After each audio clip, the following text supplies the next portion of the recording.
Good morning, good afternoon, good evening to you all. I'm Jose Alvarez. I'm a member of the UCLG policy team, and it's my pleasure again to introduce you to the final session of these VLR VSR days on participation and social inclusion in VLR and VSR processes. Before we go any further, let me remind you that we have interpretation in French, Spanish, and English at the bottom right-hand corner of your screen. Before we start, allow me to thank once again all of those of you who have been following these last 3 days, and especially to those local, regional, and national representatives that shared their experience and their knowledge these last 3 days. I'd also like to thank my colleagues and co-workers from UN Habitat for their commitment to these days and to subnational localization.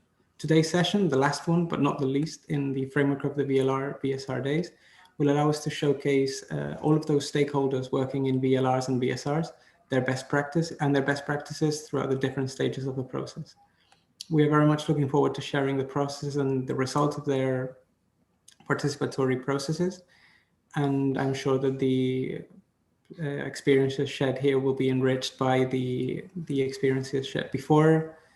Without any further ado, let me introduce the opening speakers for today's session. First, Ms. Shipra Narangsuri, Chief of the Urban Practices Branch of UN Habitat. Shipra, you have the floor. Thank you so much, Jose. Oh my God, what 2 weeks this has been, and what a phenomenal first edition of the VSR Days. So, colleagues, partners, friends, instead of saying hello, I should just say congratulations. This has been a phenomenal period, a phenomenal mobilization, and thank you for being with us today at the end of this first edition of the VLR VSR Days. The high-level political forum has been extremely special this year, and I think a major reason for that is that localization is at the heart of it. We always used to have the local and regional governments forum. We always used to have a session on local 2030. We always had these debates, some small VLR labs, and we always had some launches of voluntary local reviews. But localization was never so central in this whole conversation, which is fundamentally a member states platform. The high-level political forum, as you know, is a platform where member states come and share progress on the sustainable development goals. So this was a platform that was meant for national governments, but this year has been taken by storm by this entire localization agenda. And in all the discussions, in all the debates, we have talked about rebuilding our societies post-pandemic in this crisis stage from the bottom up. We have also talked about the role of cities and local governments, as has been amplified like never before over the last 18 months as frontliners, whether in the health response, whether in containment, whether in post-pandemic recovery, but also in terms of achieving the sustainable development goals. So these two elements of rebuilding from the bottom up and rebuilding with local and regional governments in the lead have come out very, very strongly in this period. Along with the localization discussion, or maybe as part of the localization discussion, it became very clear that voluntary local and subnational reviews are gaining traction, becoming more and more important in the local governments and stakeholders' visions and actions towards localizing the SDGs. And of course, at Habitat, we are very, very happy about it. We are happy because both VLRs and VSRs are, for us, powerful accelerators of the Sustainable Development Goals. We have only 9 years left to achieve the SDGs. It's tomorrow, actually. And we need some accelerators. We need some drivers to really put us on the right path. These are the accelerators we need to boost our work in these 9 years if we are to achieve the Sustainable Development Goals. What has also emerged quite clearly in the process is that the inclusion of communities, the inclusion of a diverse range of stakeholders, the inclusion of groups and people who traditionally have not had a voice in decision making is also fundamental for the achievement of the SDGs, not only to ensure a recovery process, but also to ensure that recovery process is people-centered. That recovery process is not business as usual. That recovery process puts us on a different path for the future than we have been in the past. And if we need to do that, then we really need to have a much more inclusive, much more engaged process. Voluntary local reviews and voluntary subnational reviews that we have seen, we have studied, we have explored, we have developed with our partners, have enormous potential to bring vulnerable communities and traditionally excluded groups in these conversations. Not just in terms of bringing them to the table, but also empowering them to be able to influence the discussions that go on to the table. They are two different things. Having a seat at the table versus influencing decision making in a substantial way while you're at the table are two different things. And the VLRs have become that instrument which can really bring these people bring communities and stakeholders to the table, but also give them the tools, the instruments, the voices, the data, the power to influence policy interventions, to influence plans, to influence projects, and to influence investments. Both VLRs and VSRs in our experience provide very important links between local and national policy making. It's not just the local level which can achieve everything on its own, which can drive the SDGs forward on its own, nor is it only the national level which can drive the SDGs forward on its own. What is that link between these national and local policy making processes, and how can that link be enhanced? How can local governance processes become more inclusive, more transparent, more accessible, more accountable, but at the same time more influential towards national policy? And vice versa, how can national policy be drilled down to the local level and become more accountable to the needs of a much larger group of people? So for us, it's very, very important that VLRs and VSRs provide a genuine representation of the diversity of their territory, because sustainable development goals resonate and reflect in different ways in different contexts. They are universal goals, but they have to be contextualized for their implementation. Different cultural characteristics, different societal characteristics, different traditions, different forms of governance, different local knowledge. It does not come to light in a voluntary national review or any national review the way it can come to light through local and subnational reviews. The nuance, the richness, the disaggregation that a local and subnational review can offer cannot be captured in a nationwide review, however small or big that nation might be. So for us, VLRs and VSRs can really help foster that commitment from the top down and the bottom up to the SDGs and the 2030 agenda. They can elicit highly localized and original and context-specific approaches that build on people's engagement and their communities to catalyze the demand for sustainable change, to catalyze action for sustainable change. It's what we call the whole of society approach. It's not just a whole of government approach, it's a whole of society approach. Through a whole of society approach, SDGs can change the dynamic of governance. They can advance not just, we can advance not just on the goals and the targets themselves, but we can change the nature of the relationship between different spheres of government, which we're calling effective multi-level governance mechanisms. Effective multi-level governance that stretches from the international level, which we forget sometimes, the United Nations and the whole multilateral system, to the regional level, to country level, to regions within countries, to the local level, and absolutely down to the communities. That is the process of co-ownership and the whole of society process that VLRs and VSRs are advancing. And these bottom-up methods have brought in civil servants, they've brought in experts, researchers, citizens, activist groups, interest groups, grassroots organizations to contribute their ideas and to bring in their very unique and very important perspectives. And that's what I hope we will be able to explore in today's session. It's as Jose said, it's one of the final sessions, or maybe the final session of our VLR VSR days, but perhaps fittingly so, because a crescendo has been building up, and this is really the climax, the most important moment of that crescendo.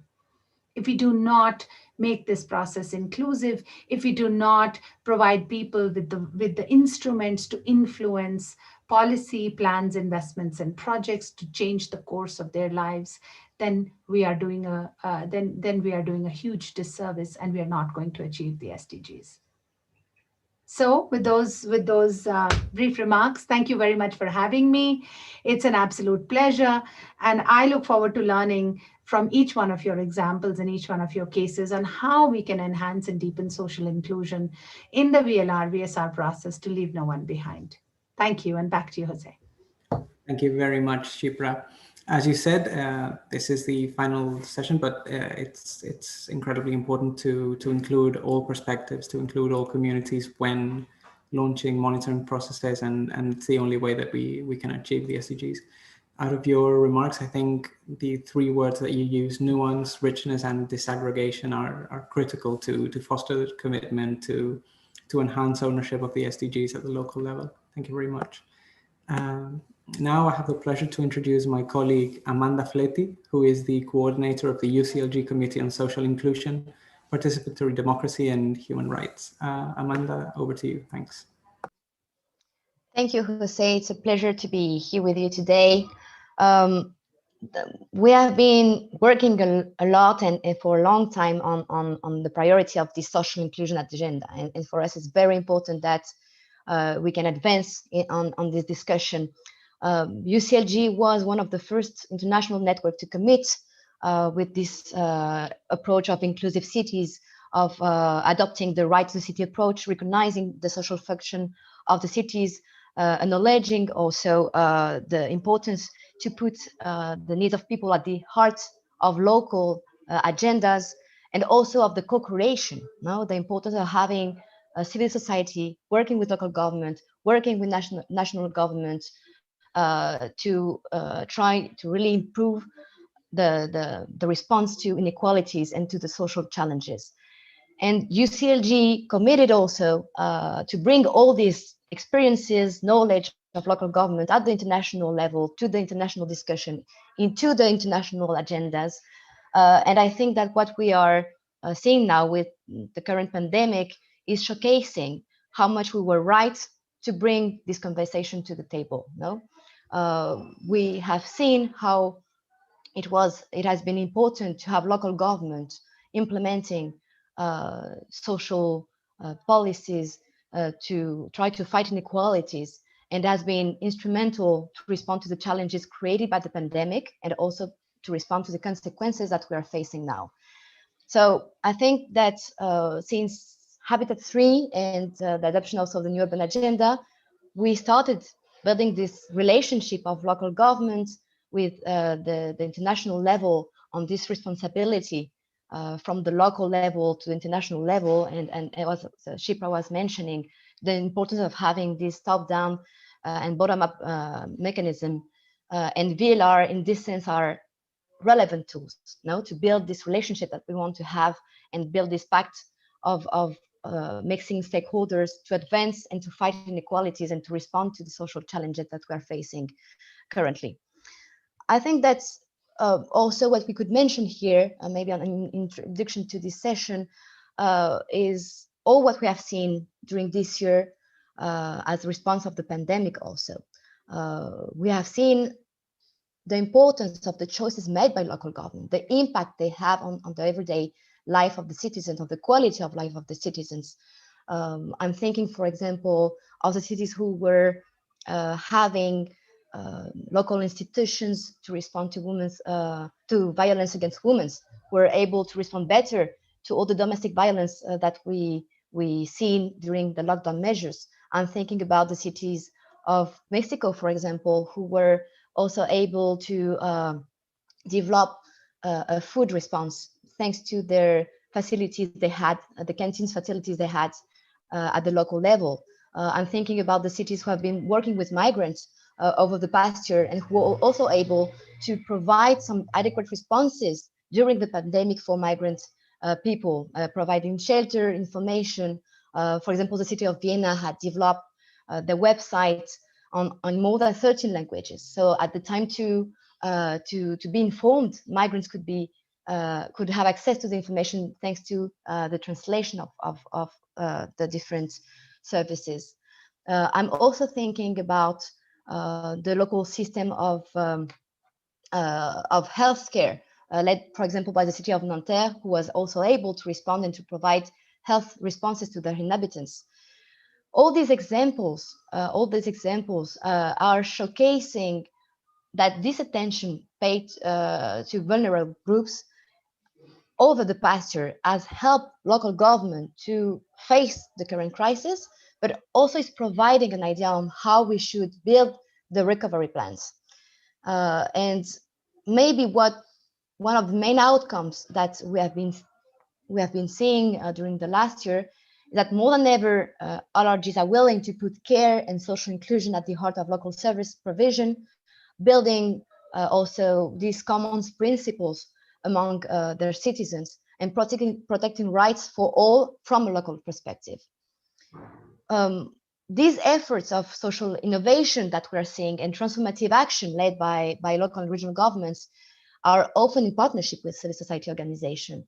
And they need to be better supported and highlighted in link with the realization of the SDGs. In this sense, again, VLR are this tool of visibilization that we need and showcasing how we can build together this common agenda.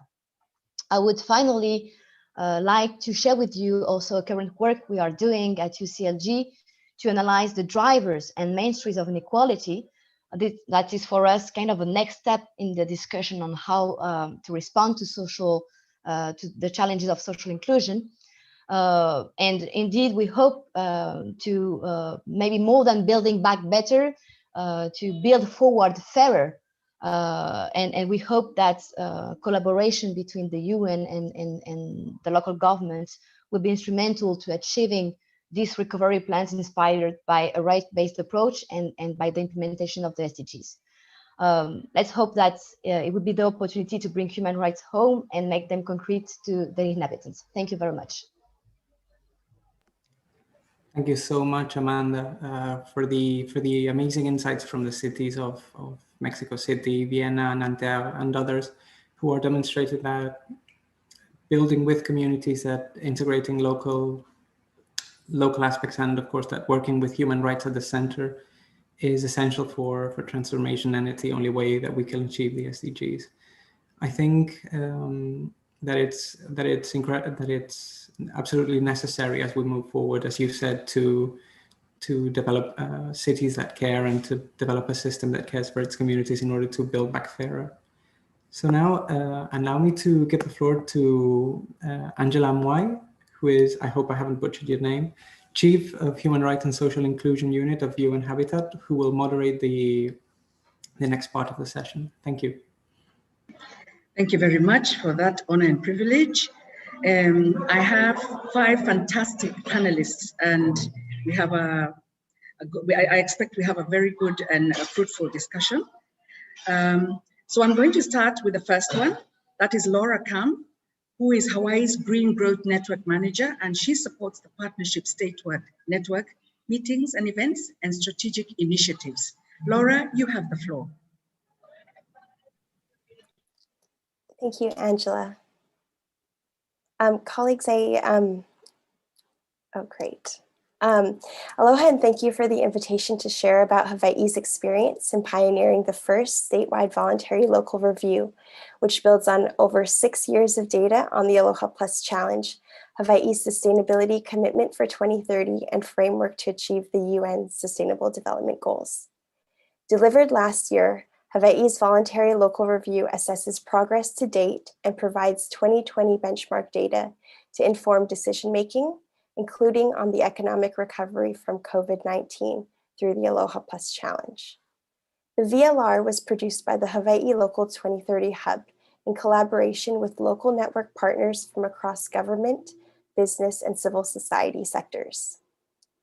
Our network is comprised of over 150 public and private partners, institutions, and individuals committed to stewarding Hawaii's precious natural, cultural, and human resources by advancing economic, social, and environmental goals. Our genealogy is rooted in the 2011 APEC Leaders Summit hosted here in Hawaii, with its recognition of the need for a green growth economic recovery emerging from the 2008 financial crisis. This is an important point as we find ourselves in the middle of another social and economic crisis, where we need to build back more sustainably, equitably, and resiliently. So in 2014, Hawaii Green Growth as a network launched the Aloha Plus Challenge, which is Hawaii's statewide 2030 sustainability commitment to 6 priority areas: clean energy, local food, waste reduction, natural resource management, smart sustainable communities, and green workforce and education. The Aloha Plus Challenge is led by the governor and all county mayors, and it builds on a legacy of Hawaiian system thinking and values, recognizing that sustainability is not a new concept. May I move to the next slide? So Hawaii measures progress on the Aloha Plus Challenge through the online Aloha Plus dashboard. The dashboard tracks data in real time and informs us whether or not we're on the right track to achieving our local and global goals. Next slide, please. The dashboard was developed through a 4-year multi-stakeholder convening process, which involved every county to determine which metrics and indicators matter to our community. So now, with over 6 years of data, the dashboard tracks Hawaii's contribution to all 17 SDGs through 37 targets and over 200 community-based indicators. It includes government, business, and community data. It also features COVID-19 data, resilience and response efforts, and a green growth project list. The statewide dashboard has further been localized to county-specific dashboards, where community members can input their sustainable actions and data can be collected that rolls up to the SDGs. Due to the network's efforts, we were recognized in 2018 as a Local 2030 hub within the Local 2030 Coalition. The intention to conduct a Hawaii voluntary local review was announced at the July 2019 U.S. Conference of Mayors hosted in Honolulu and launched with a statewide stakeholder input session at the Hawaii Local 2030 Hub annual partnership event, followed by consultations with experts from across sectors. The report covers 6 years of data on the Aloha Plus Challenge based on the metrics co-developed on the Aloha Plus dashboard. May I move to the next slide? Students and citizens also contributed to the Hawaii Voluntary Local Review by participating in Volunteer Week Hawaii, the state's largest volunteer campaign, which compiled volunteer hours and impact metrics by communities towards the goals. In releasing the first statewide voluntary local review, Hawaii was proud to join other leading cities and subnational jurisdictions around the world in reporting on progress and identifying areas where we need to increase ambition to close the gap during this decade of action. Thank you again for the opportunity to share Hawaii's experience with you today. Thank you very much, Laura. I just wanted to challenge you a little bit and ask you maybe to highlight how you've been able to integrate most of the communities that you've worked with, and if you were to do it next time, what would you do better? What would you do different? Over. Yes, thank you. That's a fantastic question. We have mostly been able to integrate data from the community using the hyper-localized county-specific dashboards. And so community members are able to sign various actions that they do for sustainability when they, for example, increase energy efficiency, or they decide to take multimodal transportation. They can input that data into the county-specific dashboard, which then collects data to roll into our statewide dashboard. I would say if we were able to do it again, one thing that we've always had an issue with is communicating the Aloha Plus Challenge and the dashboard to our communities. And so we're not able to really impact that large scale behavior change that we were hoping to do and drive action through the dashboard. So I would say to probably release our voluntary local review and then, or in the process of releasing our voluntary local review to do a communications campaign to try to get as much people involved as possible, and getting them to download the county-specific dashboards and input their own data. Fantastic. Thank you very, very much. And thank you for sharing the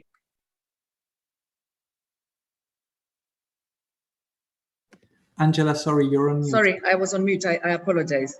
Thank you for sharing the Hawaii Aloha Challenge dashboard and how you're using it there. And I think we can all learn from you. And, you know, we can always do things better if we review and critique ourselves as we go along. So thank you very much for sharing. My next speaker will be Alan McLeod, who worked at the University of Bristol, Bristol City Office and Bristol City Council as a person responsible for the UN Sustainable Development Goals to assist in their adoption, as well as stakeholders from across Bristol to improve awareness and understanding of the SDGs. Alan, you have the floor. Thank you very much, and thank you for inviting me to speak today. I'm going to be touching on our One City approach, which is our way of engaging stakeholders and how we were active in ensuring that we had social participation throughout our VLR process.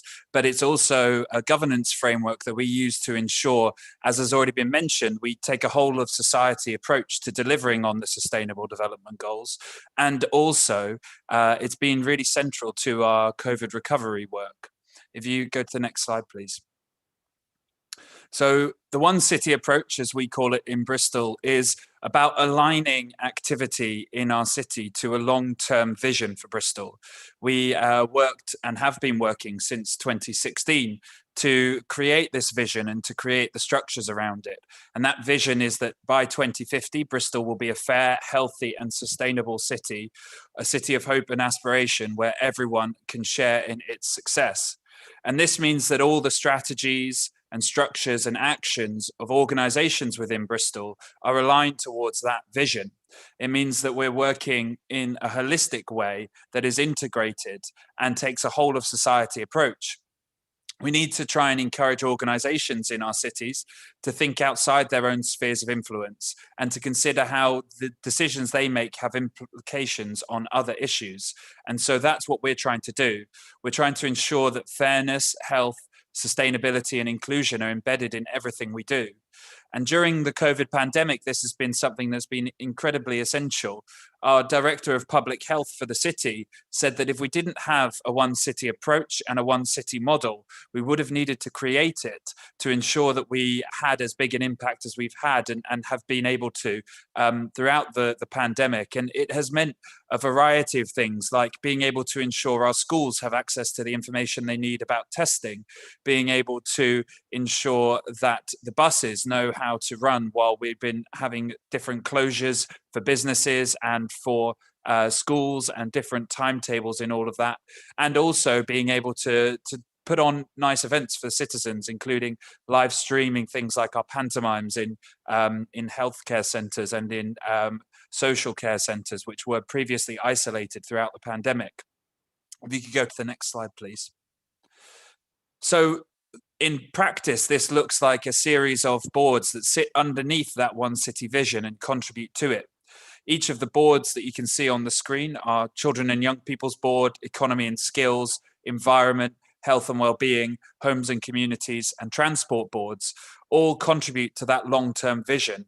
And they are all made up of a subsection of actors and stakeholders from across the city, both communities and businesses. And that helps us to ensure that we have organizations feeding into the processes of the city and feeding into the decision making of the city, as well as supporting the delivery of our ambitions, all of which is underpinned by that set of Sustainable Development Goal targets that we have for 2030, as well as some longer term ones towards 2050. Next slide, please. Alongside that, for Bristol, we have the Sustainable Development Goals Alliance. If you could click through so that all the text comes on, please.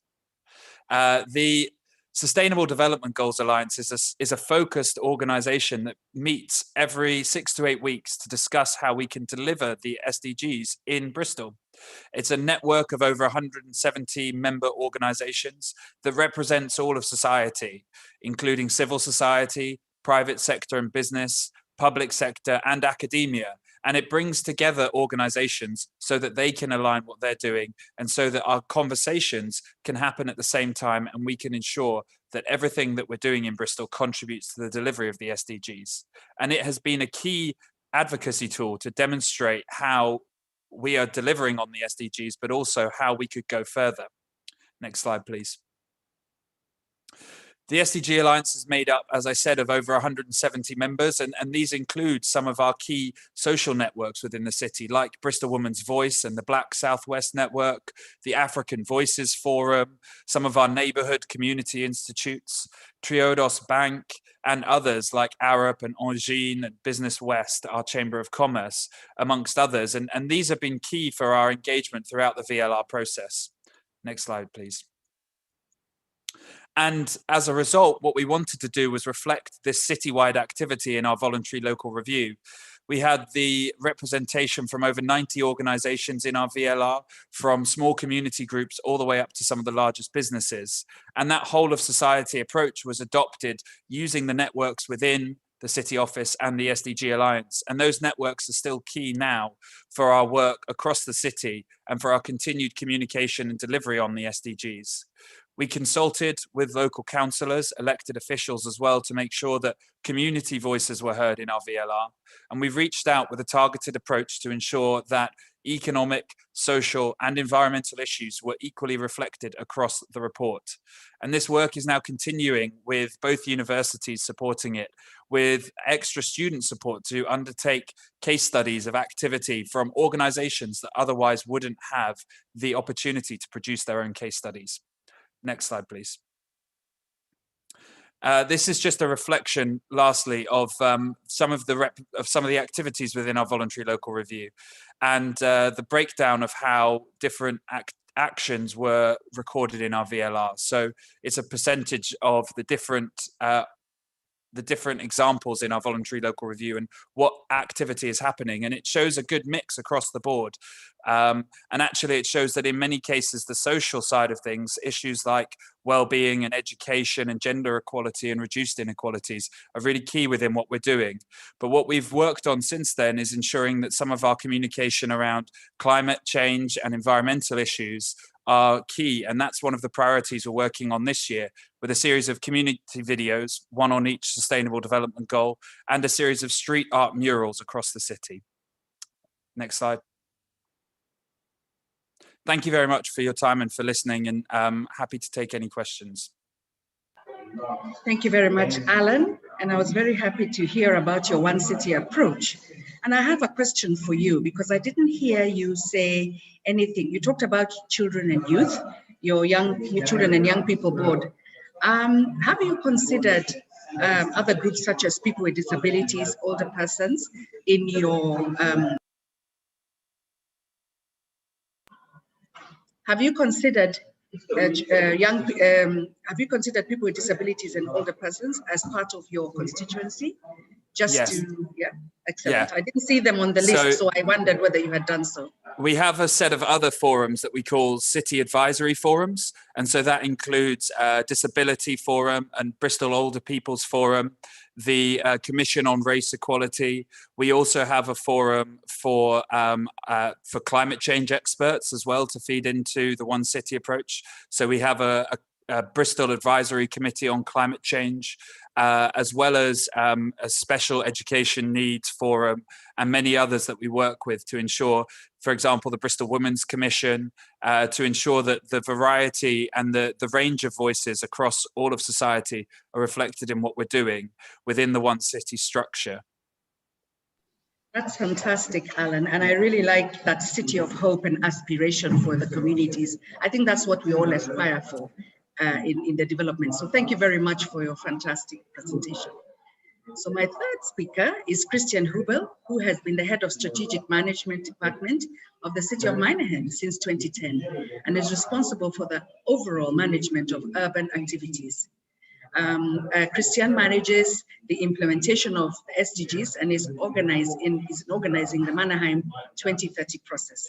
Christian, welcome, and you have the floor. Yeah, thank you for the invitation.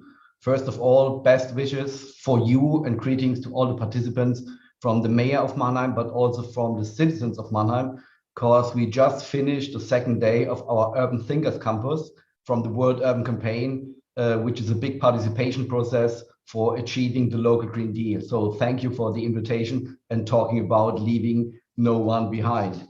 Yeah, always when we are making participation, we are looking how to get as many as involved as possible and how to not leave someone behind. And for us, our basis or our DNA is the so-called Mannheim Declaration. This was made and signed about 5 years ago when there was a lot of tension in the city because of religious struggles.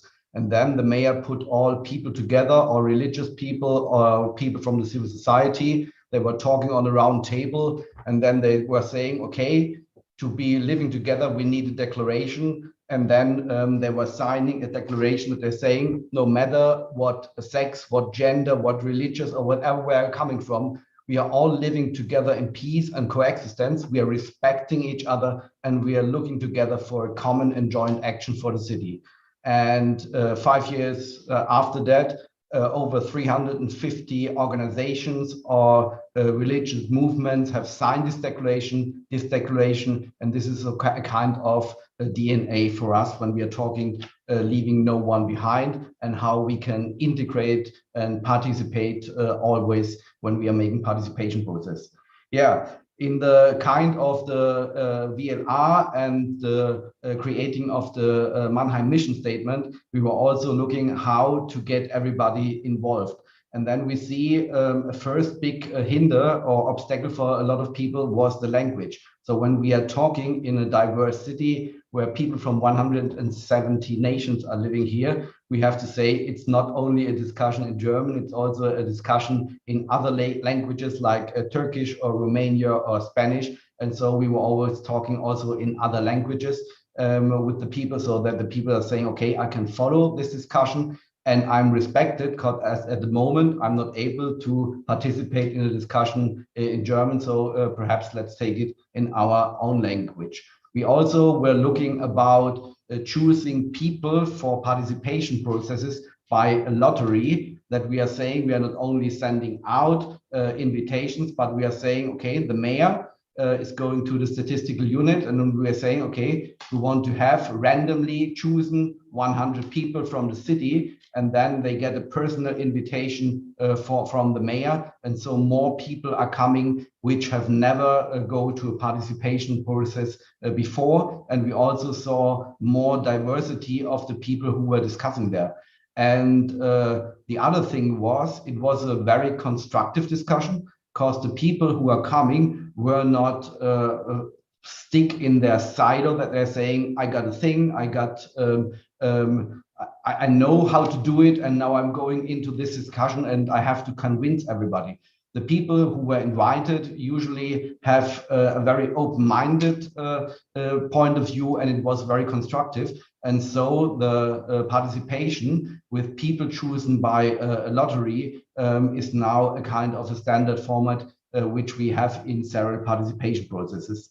The other thing was that we are saying we are not only inviting the people, we are always also looking for where the people are. And this means going onto the streets, going to a Christmas market, but also going to the New Year's reception and saying, hey, what do you think about this? What do you think about the Sustainable Development Goals? What do you think about what we have achieved in the last 1 or 2 years? This is a thing that we're saying we have to go to the people, not wait till the people come to us. And so we have to go where the people still are. And this is usually in the pedestrian zone or at the markets. The other thing is that we saw that we sometimes have to try new things, innovative things. And for instance, for implementing the SDGs and talking about VLRs, we made a photo box where everybody was able to get a photo with him and his favorite SDGs, and he get a print, but he was also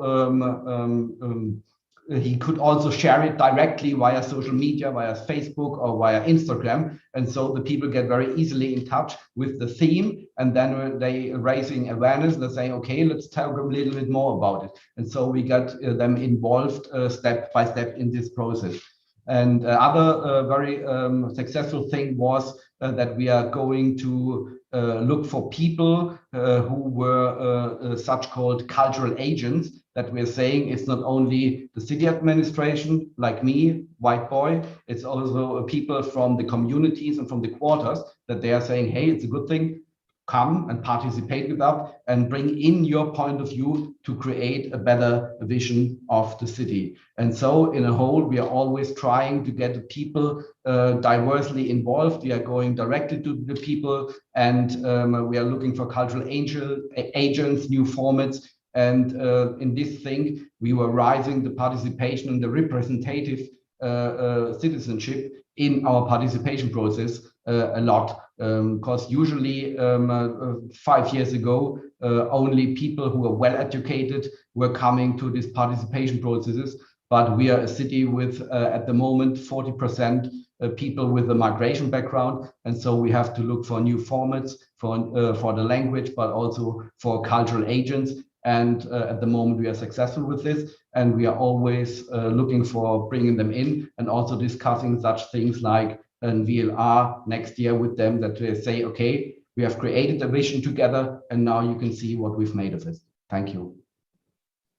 Thank you very much, Christian. And really the Mannheim Declaration is, it really talks about living together in peace and harmony. And I think that's what all cities need to strive for. And I do really like the fact that you talked about being more inclusive from a language perspective, because for sure, language can be very inclusive.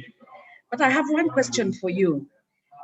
Children, younger people who are still in institutions of learning, how did you try to include them? Because I heard you went to markets, you went to private sector, but I didn't hear how you got the ideas of younger people in the process. Please, can you tell us? Thank you. Yeah. At the moment, when we're talking about younger people, we divide the younger people into two groups, in the very young people.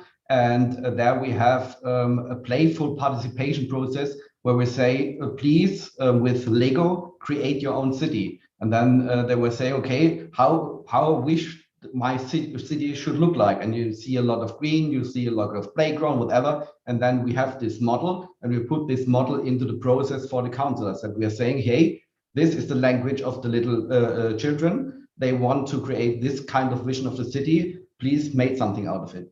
The other thing is for the elderly, for about 12 to 18 years, we have several formats and also one big council meeting with these young people every year. And the next one is in the next week, also on the local Green Deal, because we try to harmonize the several decision making with the councillors, also with the participation process with the younger people, so that we're bringing all in together. And so we have all kind of views in this decision process. Thank you very much for that. And I really like how you choose by lottery. I think that is a very fair way of doing it, because you avoid landmines when you say it's an open lottery and, you know, may the best man win. So thank you very much for sharing that idea. And I hope other cities can take that up. Thank you very much, Christian. Thank you, Angela. So, second last speaker will be Louise Science. I hope I don't butcher the name. National Coordinator. Red, you'll have to excuse me, I'm not so good in Spanish. Cuidades, como vamos, from Colombia.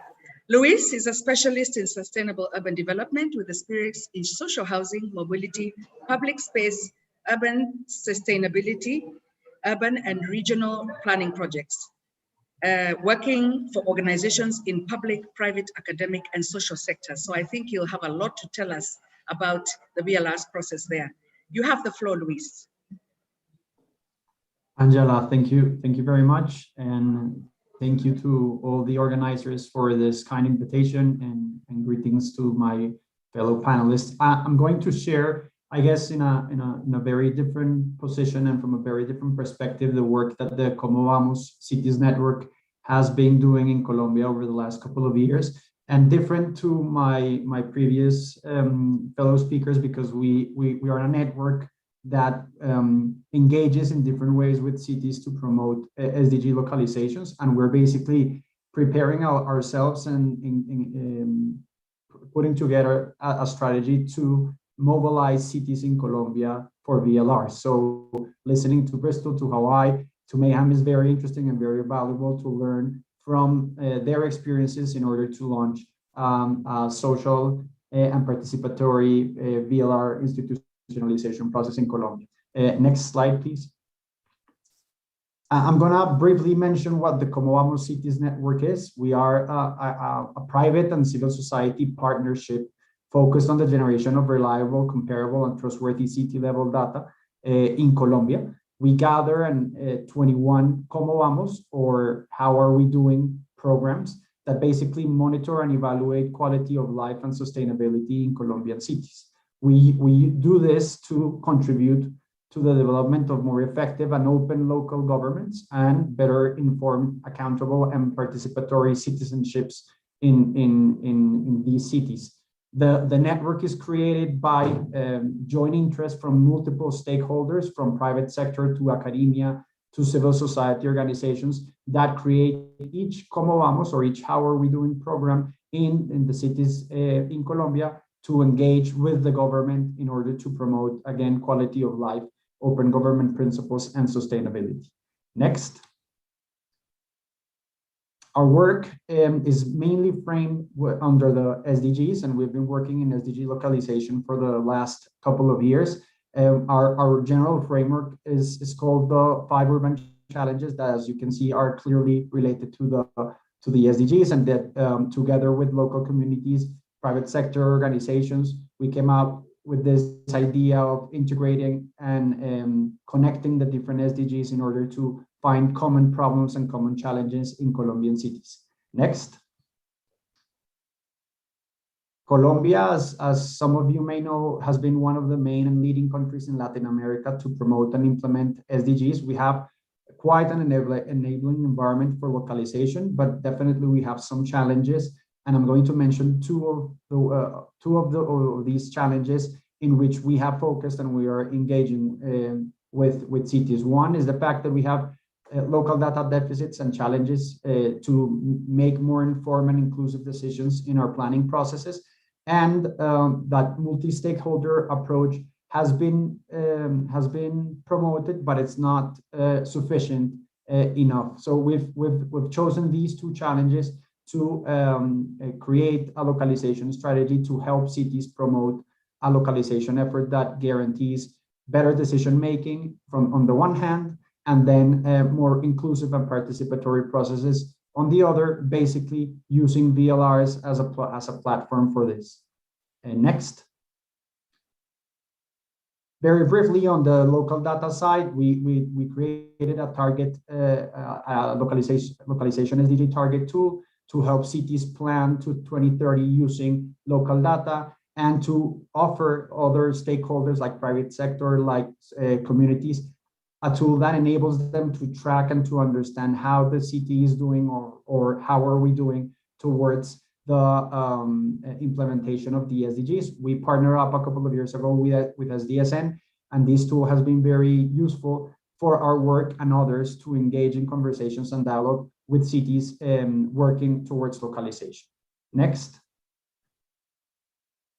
And precisely on VLRs, we, a couple of years ago, together with the National Planning Department of Colombia and the UN and the UNDP, we've designed and we're about to launch a guideline for VLRs in Colombia cities, since we believe that this is going to be a great opportunity to institutionalize not only the VLRs as a tool, as an engagement tool and as a tool for localization, but also as a way clearly to promote and create awareness towards SDG localization.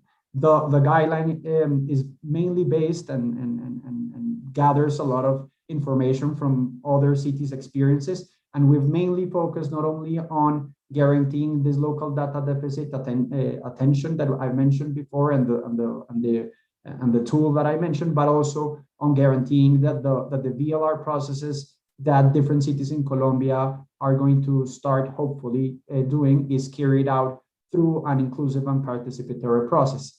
And we hope also to institutionalize spaces and scenarios of dialogue between cities that can change and share, exchange and share experiences, but also engaging with different actors in order to create an ecosystem of skill share and SDG localization experience engagement.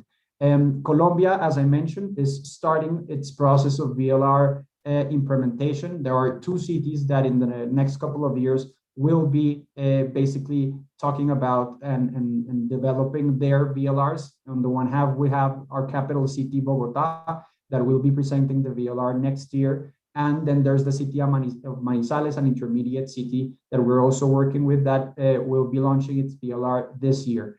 What we hope to attain with these 2 processes is that the VLR process is mainly done through participatory and inclusive processes, and that both Bogota and Manizales can work as champions together with the UNDP, with the National Planning Department, with the Como Vamos network, in order to raise awareness and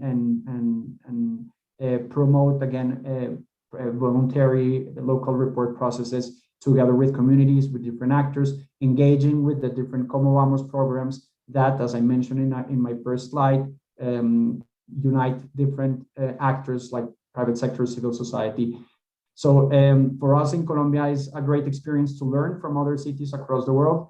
And we hope that this VLR movement that we're starting to plan clearly develops and bases its principles in this social inclusion and participatory principles that the general VLR global movement is promoting.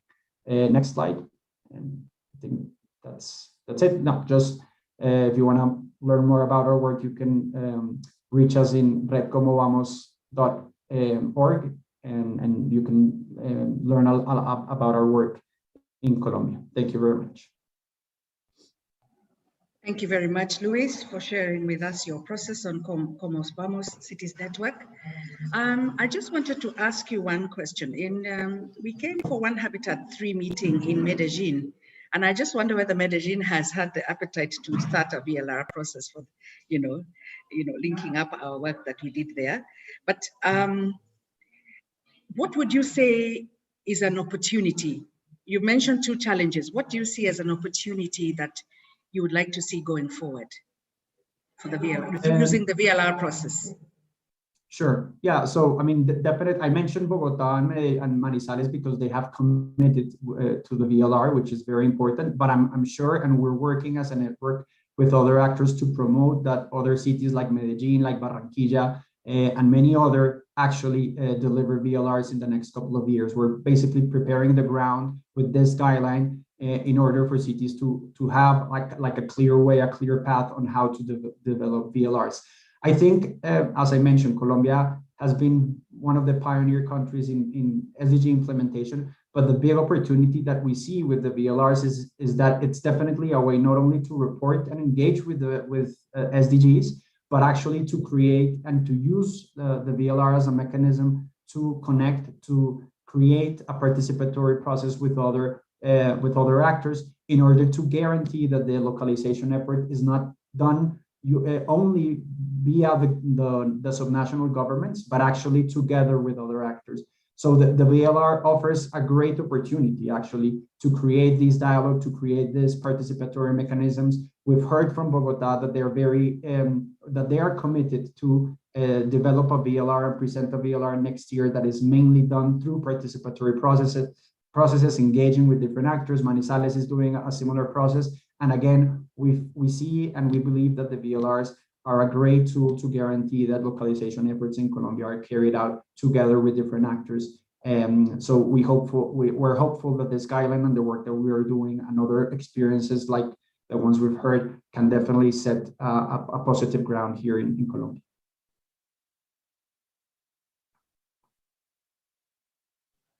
Thank you very much. And I wish you all the best as you go forward with this process. So we have come to our last speaker. Our last speaker is Anna Koledova. She's an urban development practitioner specializing in the VLR process. She works with us. She's passionate about behavior change initiatives as an approach to accelerate transition towards sustainable solutions. Anna, you have the floor. Thanks so much. Hello, colleagues. I'm very pleased to be part of this panel, especially so that we have just finished hard work on making the first VLR for Moscow. And I would like to share some details about the importance of the participatory process in the production of that VLR. So I would like to start from saying that our team has decided from the very beginning that we don't want the first Moscow VLR to look like a mere statistic analysis document. Instead, we will try and give it the human face. We will do so by using elements like success stories from local institutions, best practices from local businesses, quotes from local people, and of course, unique urban data on local territories. This is all to try and show how the process of sustainable development and SDG localization resonates with the city from the bottom up. And this can only be achieved by very well-developed participatory strategy. So what was that strategy for Moscow? It aimed at aligning Moscow strategies and projects to the SDGs framework and identifying relevant local data. It initiated a broad discussion on sustainable development. It also tried to define an aspirational vision for Moscow going 2030 in coordination with all relevant stakeholders. And what about those stakeholders, who they were? So the selection process was very selective from start. We checked and mapped all the options against the UN principle of leaving no one behind. And we had a special focus, of course, on the SDG 11, since the VLR for Moscow has been done in partnership with UN Habitat and Moscow Urban Forum.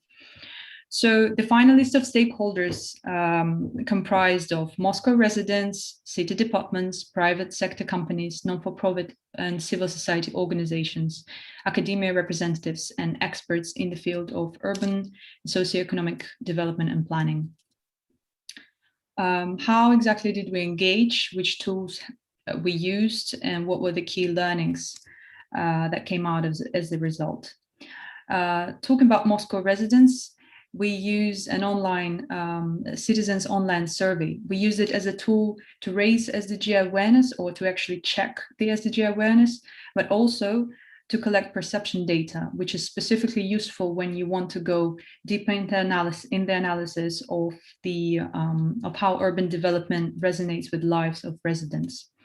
So aside from perception data on different topics which are SDG related, for example, satisfaction on the environmental quality, access to education, healthcare, gender equality, the survey has highlighted this extreme problem that the general awareness of the SDGs, and more importantly, Moscow's commitment to that, is quite low. 65% of respondents have never heard about the SDGs before. So this was a number one problem that's been highlighted by the process. Another group of stakeholders we engaged with were local private companies, from telecommunication to green real estate investment. We used UN Global Compact as a partner to organize a seminar, an SDG localization seminar for our stakeholders. And with the help of this seminar, we have learned that the private sector in Moscow is already engaged in localization of SDGs. It propels SDGs and sustainable development in general via large-scale infrastructure projects, via corporate social responsibilities, cross-sectoral partnerships. We found out that the private sector is very interested in continuing to contribute to the SDG implementation process and to collaborate to expand knowledge and best practice base. But they do need a holistic vision and government's motivation and coordination of efforts within the sector.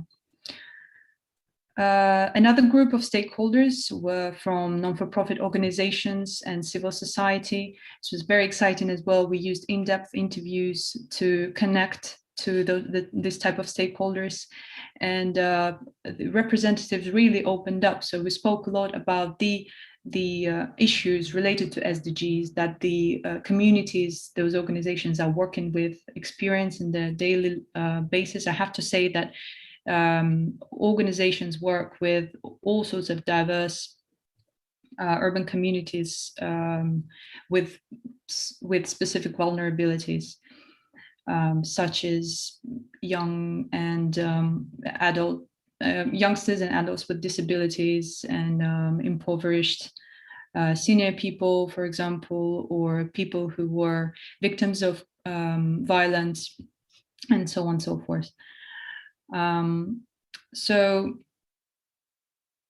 the number of organizations were willing to share the first-hand research to enhance the data sets that we were using for VLR in the SDG analysis, and that was very valuable as an outcome. Special elements like stories of success, best practices were also collected. We used lots of quotes and lots of quotes from the representatives of those organizations that jazzed up the VLR, made it even more so human, if you like.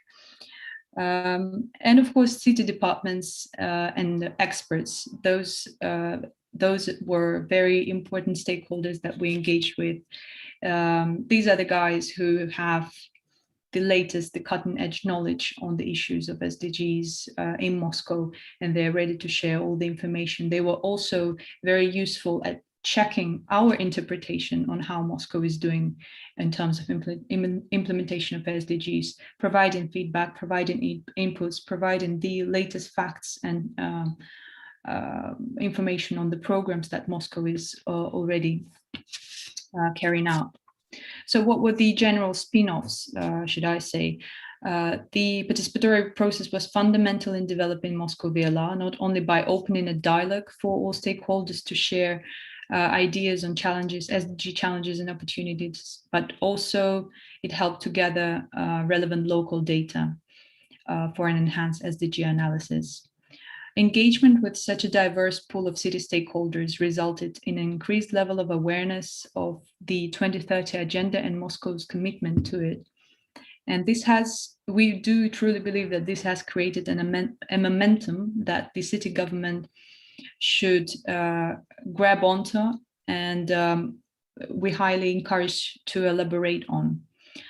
I will add one more element about social inclusion. So as a separate process from participatory one, we had this social inclusion check where the VLR for Moscow has been reviewed by an international gender expert. So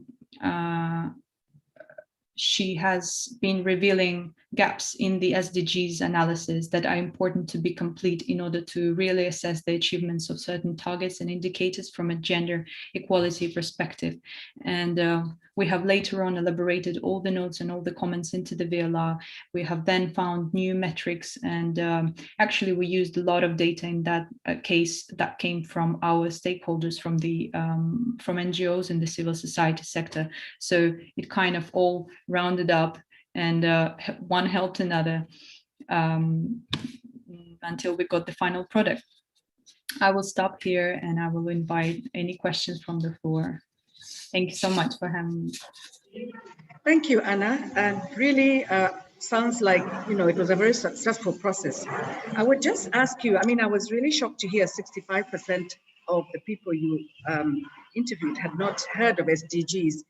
Perhaps they just don't know it, that they are called Sustainable Development Goals, but perhaps have been doing, you know, interventions towards achieving the Sustainable Development Goals. How did you try to inform them, and what communication methods did you use to make sure that they understood about the Sustainable Development Goals and the roles that they have to play? And then the second question is about the perception data. I think perception is so important because perception to me becomes a fact. How do you, again, make sure that people know what the SDGs are and what they can do to work towards achieving these related targets? Thank you.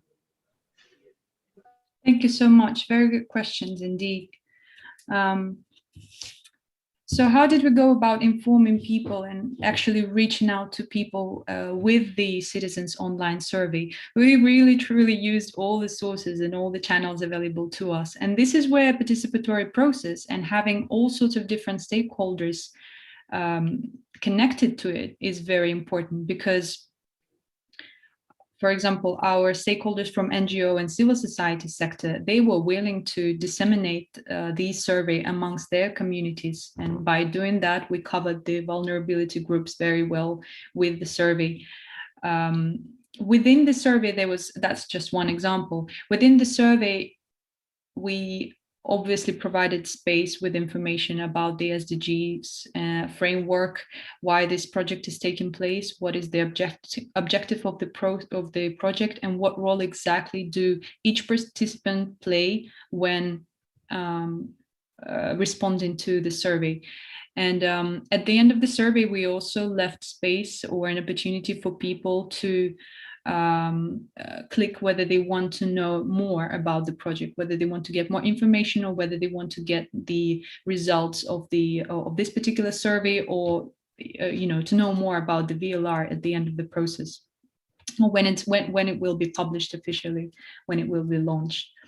The perception data, it was a very interesting process actually, because it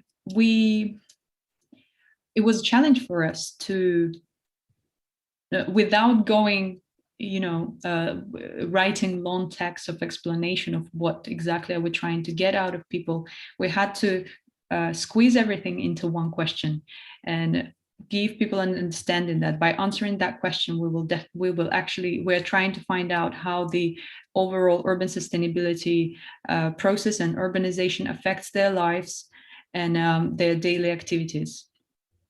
But that's when teamwork comes handy, I guess. And yeah. Wow, thank you. I answered it. Yes, you did indeed.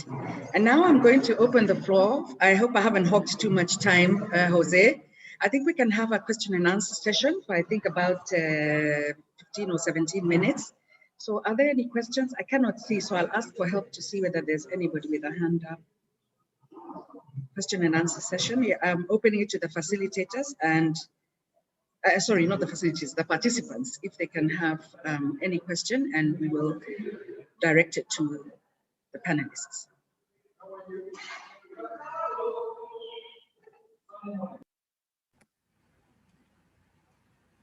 To all participants, please don't be shy. We are waiting eagerly for your questions. Please raise your hands up, or if it's easier, write your questions in the chat. Thank you.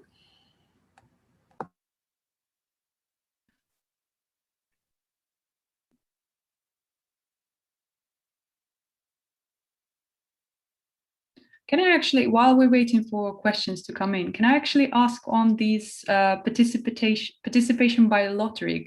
Because I've heard about it somewhere not so long ago for the first time, and now it's been confirmed by one of our panelists. I wonder, if you do not participate, if you don't come and participate, if you've been chosen by lottery, what exactly happens? Nothing. Nothing. Okay. No, nothing. We are just not coming. But we saw a lot of people who were phoning us and saying, very, very thankful for the invitation of the mayor. Wow, the mayor invites me, but I'm not able to come because I'm too old. I want to go on holiday on others. But to be honest, you have a response quote of about 20%. That's for Europe very normal. Austria was making this very early. They have a bigger effort at the moment because they're doing it longer. But now we are now doing it every year, or I would say every 6 months, in several processes. And we also have it institutionalized. Wow, very hard word. For the local Green Deal, where we have a citizenship forum, and all the citizen forum people there were also chosen by a lottery, and they are now making consultations with the councillors, but also with the experts for about 1 year, because this is a longer process. But I can recommend it, really. Thank you. May I? Only to remind that Karina Casares is hand up, and Laura Kerubin as well. Hi, yeah, thank you very much for giving me the floor. I just have a quick question for our colleague from Colombia. I think it was Luis Saenz, who presented the framework with the 5 different areas covering different urban challenges. So my question is, how using this framework you managed to, let's say, move this big framework for SDGs that has been developed for a national level? How did you manage to use this other framework to localize the SDGs? Karina, thank you. If you can tell us a bit about the process, yeah, thank you. Sure, Karina, thank you so much for your question. So when the SDGs were enacted back in 2016, and when the implementation process in Colombia began, what we thought was that there was a need to kind of simplify part of the agenda in order to have a easier engagement process with cities.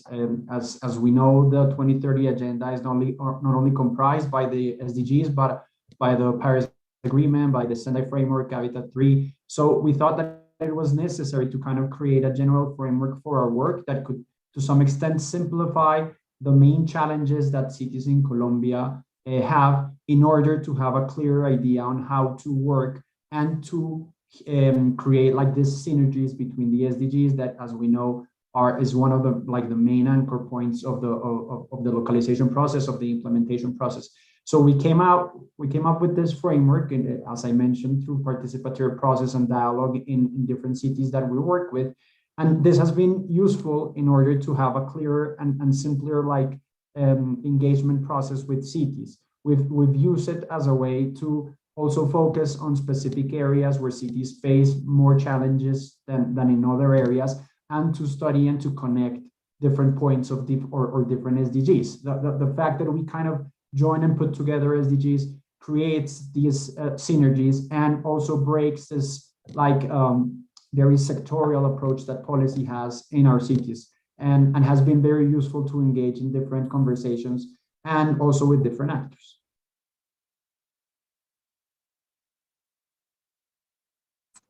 Thank you very much, Luis. Thank you for your question.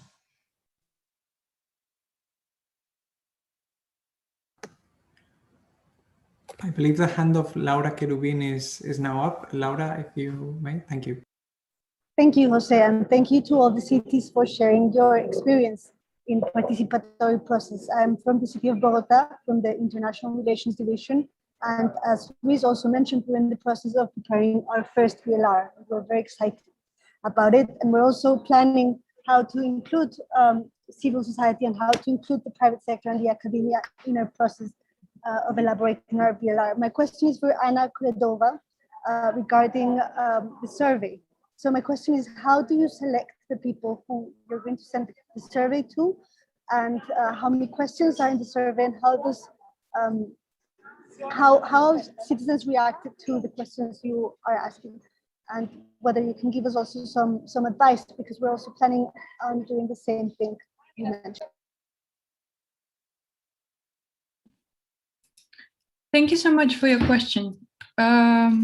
It's been an interesting process in itself, making the survey and thinking about the questions, choosing the audience, choosing the channels of dissemination. So I guess I will start with the target audience. Our main goal was to cover all of the districts in Moscow so that we get a good representation for the city. For that, we chose the social network groups from the districts. Most of the districts in Moscow are covered by those groups. We started from there. We also, as I've already mentioned, used our stakeholders networks in order to disseminate the survey, by so covering the vulnerability groups. We used UN Habitat website and some of the media channels, which are specifically focusing on the urban issues in Moscow. So where the target audience is already sort of equipped and informed about the language of urban regarding urban sustainability, and maybe even the SDGs as such.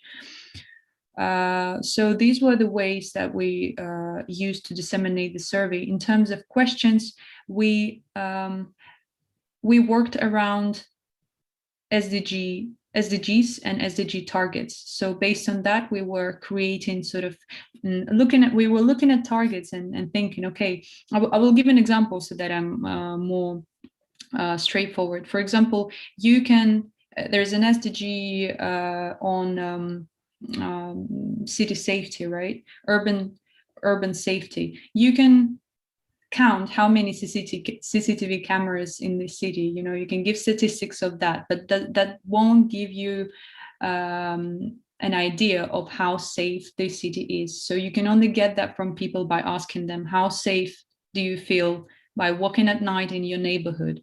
So this is the type of work we were doing, trying to turn questions so that we get the perception data.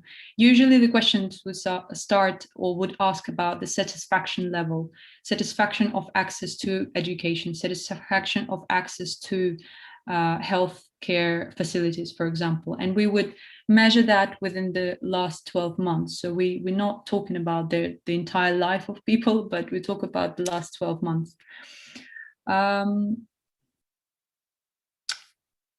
Is that it? Was there another part of the question? Sorry. No, thank you. That's very useful. Thank you very much. Good, no problem. Thank you for the question.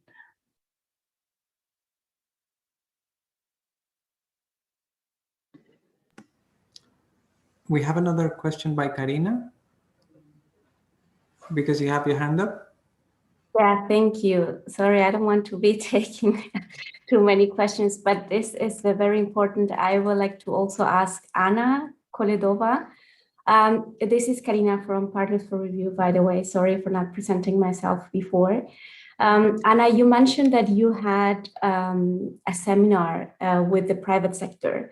And my question will be whether you managed to identify some of incentives for involving private sector into the review process at the local level, or kind of best practices, because sometimes this is the group of actors that is more difficult to engage with. So whether you could share some experiences in that regard will be very helpful. Thank you. Yes. Hi, Karina. Thanks for your question. Talking about the private sector stakeholders, we were very lucky to have a direct contact with UN Global Compact, which is a UN organization that deals with the private sector, and they work specifically on actually helping the companies to integrate SDGs within their corporate social politics. So just by connecting with them and asking, okay, how do we get to your network, and which companies do you think will be the most willing to participate? We already covered part of the participatory process, but then we also had our own criteria. It was very important that the companies are based in Moscow, so their HQs are based in Moscow, and the impact that they have is directly related to the city of Moscow. Nevertheless, I have to say that the majority of companies who participated in the VLR production, they have presence also on the regional scale and on the national scale, but with a HQ in Moscow. But this is actually, this in itself also has particular spin-offs, because if you talk about taking localization on a larger scale, outside one city, but onto the next ones, it's very important to engage with companies like that, who can take the knowledge and take the processes further on to other cities where they're present and they work. In terms of incentives, actually, I think the best practices and the success stories of those companies, they work really well. So you provide them with guidance, you provide them with criteria again to share their best practices. Something that is, for us, it was the criteria was that it's related to sustainable urbanization of Moscow, that it's, it has some measurable impacts and effects, something that we can write about.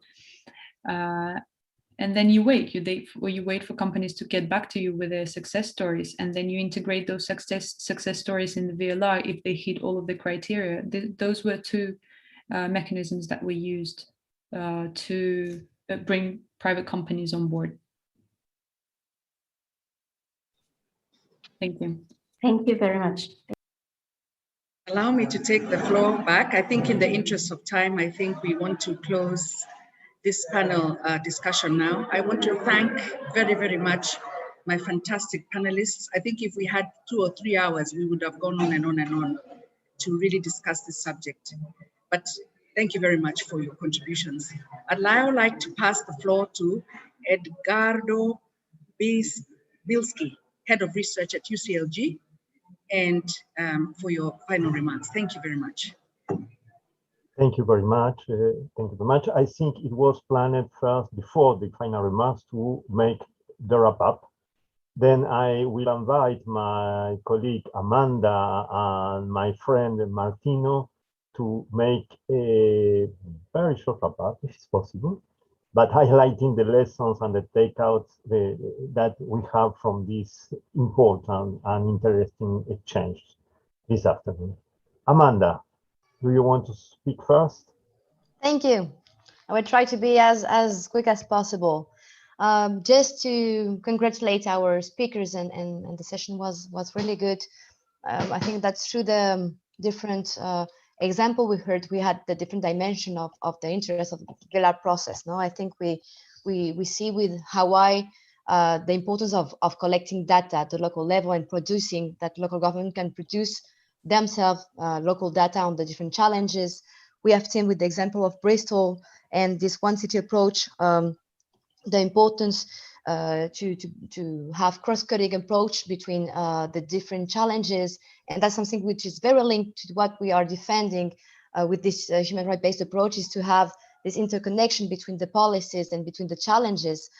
We heard from Mannheim the importance of the participatory democracy mechanism, and this one of the pillar of the social inclusion vision, and as a way also to renew the social contract at the local level. We heard from the Colombian cities maybe more the dimension of the accountability, how the VLR process can help local government to build accountability and to share skills within a network of cities. And finally, with the example of Moscow, also the importance of the multi-stakeholders dimension, also bringing to the discussion the private sector. So all these different experiences we heard are acknowledging the importance of the VLR process, maybe also showcasing, because we are also always, all the time, local government are doing at the local level and maybe making the advocacy at the international level. And this example of the VLR and the Agenda 2030 is showing the opposite, how we can bring the practices in the international discussion and bring the advocacy through international document at the local level. And that's an interesting way also to change a little bit the dynamic of collaboration around these challenges. I would finally just encourage the allergies who are engaging with the VLR process to really highlight the social inclusion dimension and challenges, the way they are addressing also the inequalities, because we need to have this information. We need to also make more visible the responses led by local government in this way, and especially linked with the Agenda 2030, with this focus on how we can respond to social economic inequalities, but also to address the political rights. And that's something we heard also from our speakers when they are trying to get involved women with a different way they try to get involved with the citizens, is also having better involvement of the citizen as active participant to this process. Thank you very much, Edgardo. Thank you, Amanda. And now, Martino, please, if you can share with us the lessons or the issues you want to point from this discussion. Thank you, Edgardo. If you don't mind, I will not wrap up this specific session as Amanda has already highlighted some of the key points. I would like to share a couple of reflections together with you and the whole speakers about these 3 days of events that we had, so beyond this specific session. And it's good that we are doing this together, because it's It has been a long journey on not only the HLPF, but also the VLR, VSR Days. In the past 3 days, I just asked the team to collect a bit of data, and we had some 475, 500 participants over 3 days, 68 speakers in 5 sessions. And this specific one has been the last, but not the least in terms of importance.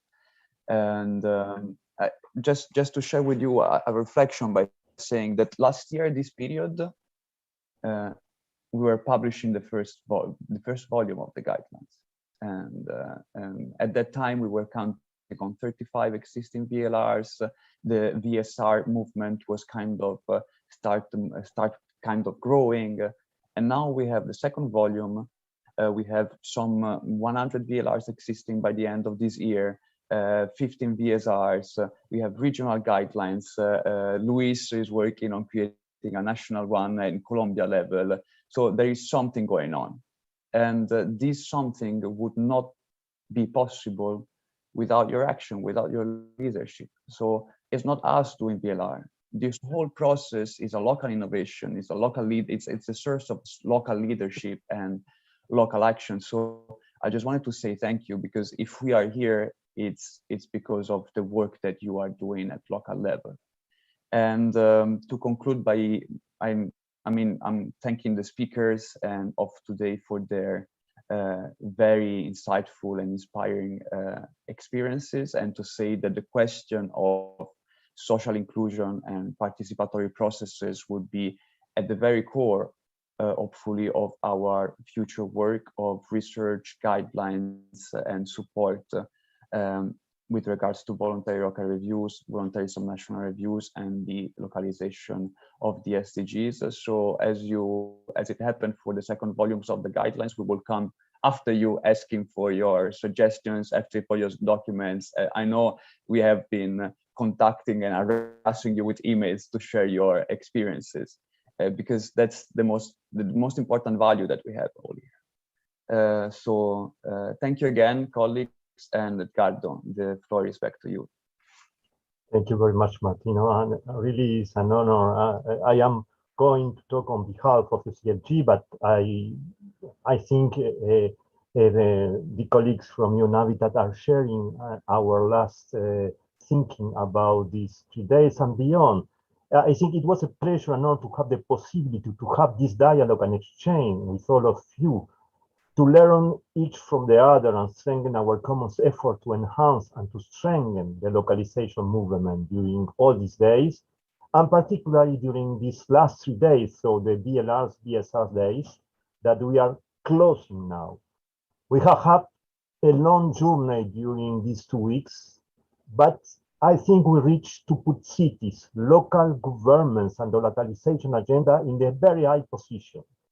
For example, the regular report on the HLPF, the IISD report put at the front today that local action reporting gets higher profile at the HLPF. This is very important, colleagues. The VLRs and VSR movement now are recognized by an increasing number of countries. The strategic alliance between UNHabitat, UCLG, the Global Task Force, and many other partners have shown how powerful we can be acting together to advocate for cities and local governments. We launched together the movement for the localization in 2015, and we are seeing it growing and actively growing year by year. We have a big challenge to redouble our effort to expand and involve more cities and local governments. We need to continue to work all together to take advantage of all our work, experience, and knowledge, to be in the capacity to continue to advocate for the involvement of local governments in the recovery process that is currently going on, and to contribute to the decade of acceleration of the implementation of the visions. Then I give you an appointment for the next year at the same place in the same channel. Thank you very much, and see you all, and thank you all for your support and for all this sharing experience. Thank you. Thank you. Bye.